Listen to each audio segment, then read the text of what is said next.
안녕하세요. 호주 간호사 윤자입니다. 제가 작년 9월 달인가 10월 달에 마지막 영상을 업로드하고 그다음부터 업데이트가 없었는데 제가 꾸준히 그리고 부지런하게 영상 만들지 못한 점 제가 먼저 사과드리고요. 그리고 오늘 영상은 제가 호주 간호사로서 영주권 신청이 들어가기까지 어떤 과정이 있었는가 그거를 대충 이야기해 볼까 해요. 이제 이 이야기는 제가 졸업할 마지막 학년 2학기 때부터 시작되고요. 1학기 때부터 대충 이제 취업 준비를 하고요. 이제 영어 시험도 준비하기 시작해요. 근데 이제 제가 친 영어 시험은 OET라는 영어 시험이었어요. 그거는 이제 뭐 Occupational English Test였나? 메디컬 쪽으로 공부하는 학생들이 칠 수 있는 시험이고요. 뭐 PT나 IELTS 이런 것보다는 응시비가 2배로 비싼데 조금 수월해요. 아무래도 그 영어 시험 전체의 주제가 메디컬 쪽이라서. 아무튼 저는 그 시험을 쳤었어요. 간호레지를 받을 만한 딱 그 점수 맞춰가지고 성적이 바로 나와서 따로 PT나 그런 거 생각을 아예 안 했거든요. 근데 제가 졸업할 2017년 말 이제 2018년 초 그때까지만 해도 졸업하고 1년 격리만 채우면 이렇게 5점 플러스 점수가 있어서 65점만 채우면은 영주권이 나오는 그런 시기였어요. 제가 졸업할 때까지만 해도. 그래서 저는 뭐 PT니 뭐 다른 시험이니 뭐 다른 지방으로 가니 그런 거 전혀 생각을 안 하고 있었어요. 왜냐면 나는 뭐 1년만 일하면 점수 나와서 바로 영주권 나오겠구나 하고 기다리고 있었는데 이게 이제 일을 시작하고 한두 달 되니까 갑자기 영주권 주는 그 태세가 약간 바뀌는 거예요. 그래가지고 65점으로는 택도 없었어요. 경력 1년 점수로는 이제 택도 없는 거예요. 그래서 이제 같이 일하는 친구들이랑 막 얘기하면서 PT로 영어 점수를 따서 플러스 점수를 받아야겠구나라는 이야기를 하기 시작했어요. 이제 저는 그 PT를 칠 생각이 아예 없었는데 이제 그걸 쳐야 되니까 그 영어 공부를 시작할 때까지 조금 시간이 걸리더라고요. 마음 잡기도 시간이 걸리고. 아무튼 그래서 이제 영어 공부 한 2018년 중반쯤부터 영어 시험을 준비해서 2018년 말에 그 영어 점수를 받았어요. 그리고 2019년이 돼서 뭐 기다리면은 인비가 나오겠지 하고 기다리고 있었는데 2019년 3월에 또 태세가 바뀌는 거예요. 2018년 말에 영어 점수를 받고 저는 이제 뉴그렉 프로그램, 그 신규 간호사 프로그램을 마치고 12월에 1, 2월을 쉬었어요. 이제 제가 일했던 병동에서 그 레노베이션을 한다고 그리고 저도 한국 비행기 티켓을 끊는 게 있어가지고 잠시 갔다 와야 돼서 그렇게 쉬는 바람에 제가 경력 점수 받는 게 한 2달 정도 늦춰졌어요.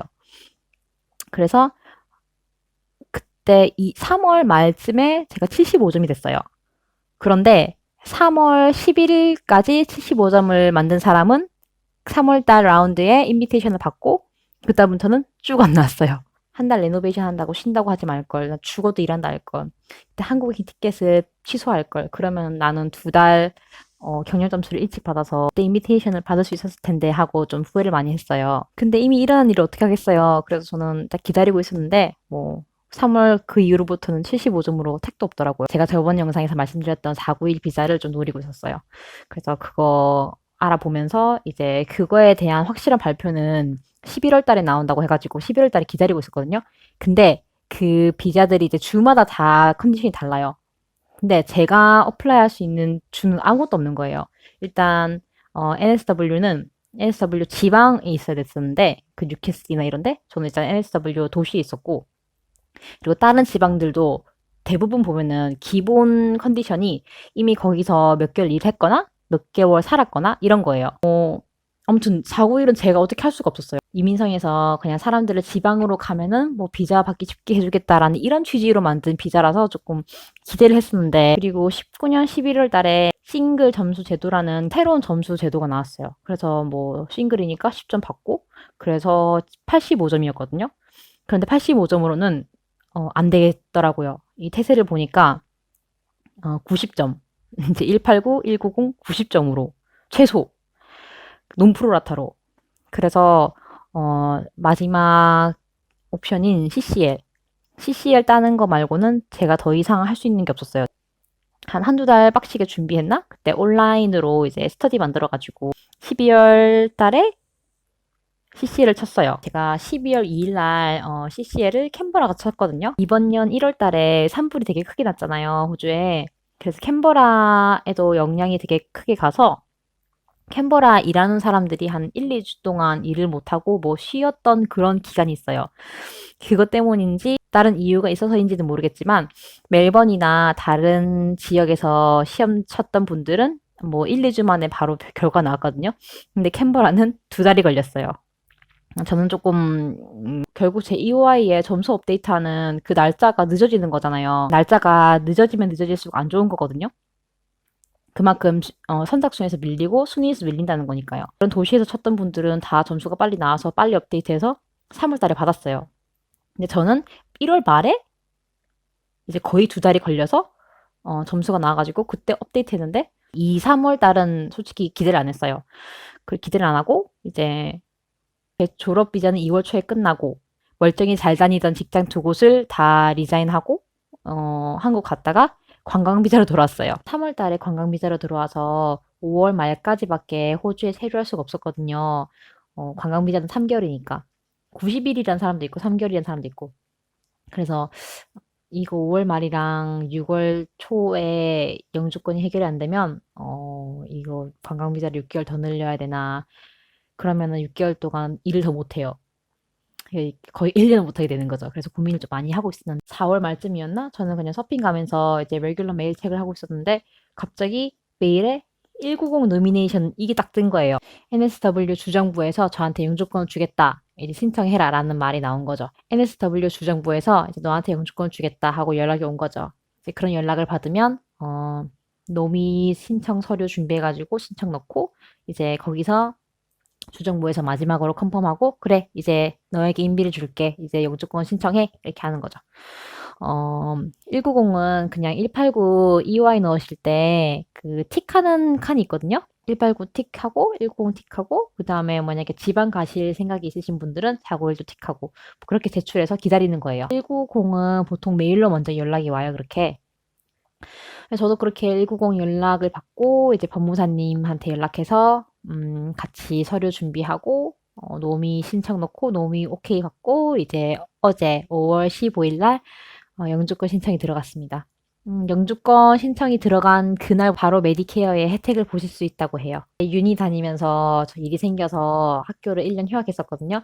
그 휴학 안 했었으면은 제가 아마 졸업하고 바로 영주권을 받았을 거예요. 1년 경력도 필요 없이. 그리고 만약에 제가 그 2달 그 레노베이션 하고 한국 갔다 오느라 그 6일에 끝나고 2달 쉰 그거를 안 쉬었다면 저는 CCR 시험을 안 봐도 됐을 거예요. 그리고 그 CCR 시험 점수가 다른 지역에서 나온 것처럼 1, 2주 만에 점수가 나왔다면은 저는 하던 일을 그만두고 뭐 관광 비자로 다시 들어올 필요가 없었을 텐데 뭐 지나간 일들은 지나간 일들이고 뭐 저는 상황에 맞게 이제 CCL도 치고 PT도 치고 그렇게 관광 비자로 다시 들어와서 존버하고 했네요. 제가 이 영주권 신청이 들어가기까지 나름 고생하면서 느꼈던 게 영주권 준비하시는 분들은 뭐 점수 이제 만드실 때 이 정도면 되겠다라는 점수에서 5점, 10점은 더 만드세요. 확실하게. 이 정도면 되겠지 하다가 흐지부지하게 계속 질질질 끌고 갈 수 있어요. 그리고 아직 영주권이 안 나오셔서 막막하신 분들 존버하세요. 옛날부터 그런 말이 있었거든요. 존버하는 사람에게는 기회가 온다. 저도 이제 꾸역꾸역 존버하다 보니까 이렇게 관광비자 얼마 안 남기고 뭐 나왔네요. 아무튼 여러분 자기가 최선을 다했고 자기가 할 수 있는 거 다 했고 이제 더 이상 할 수 있는 게 없다. 뭐 이 정도까지 노력했었으면은 존버하시면은 언젠가는 나올 거예요. 중도 포기하시고 중간에 한국 돌아가신 분들도 계신데 한번 돌아가고 나면은 좀 힘들어요. 기회가 그만큼 사라지고 온쇼어에서만 받을 수 있는 기회도 있기 때문에 일단 호주에서 존버하는 게 나을 것 같아요. 그리고 만약에 비자가 아직 많이 남았고 뭐 졸업을 최근에 했고 이런 분들은 지방에 가는 거 추천해요. 지방에 가면 491 비자도 할 수 있고요. 아직 입학하지 않으셨고 어느 대학 갈지 고민 중이신 분들은 지방으로 가세요. 이제 골코스 지방이거든요. 골드코스트. 그 지방으로 가셔야 졸업하고 나서 지역 점수, 지방 점수 5점을 받습니다. 근데 나중에 보면 아시겠지만 그 이민 점수 5점이란 게 굉장히 커요. 90점, 95점 이거로 다 나뉘거든요. 이런 식으로. 지금 추세를 보면은 논프로라타는 최소 90점을 받아야 MB가 나와요. 그리고 만약에 확실하게 하고 싶으시면 95점을 만드셔야 돼요. 이거는 나이 만점, 영어 점수 만점, CC의 경력, 그리고 지방 점수 이렇게 해야 95점이 되는 거고요. 싱글 그렇게 해야 95점이 되는 거고 다른 프로라타 직군들은 논 프로라타보다 약간 조금씩 높아요. 어카운팅 하시는 분들은 진짜 힘들게 하시더라고요. 여러분 화이팅 하시고 저 오늘 영상은 여기까지 찍는 걸로 할게요. 그리고 다음 영상에서는 CCL이라는 시험에 대해서 얘기할 건데 제가 그 시험에 대한 정보를 여기저기 정리하고 있는 중이라서 시간이 조금 걸릴 수도 있어요. 그때까지 조금만 기다려 주시고 이제 한국에 계신 분들은 더위 조심하시고 호주에 계신 분들은 추위 조심하시고 다들 코로나 조심하시고 계세요. 그럼 저는 이제 다음 영상에서 뵙겠습니다.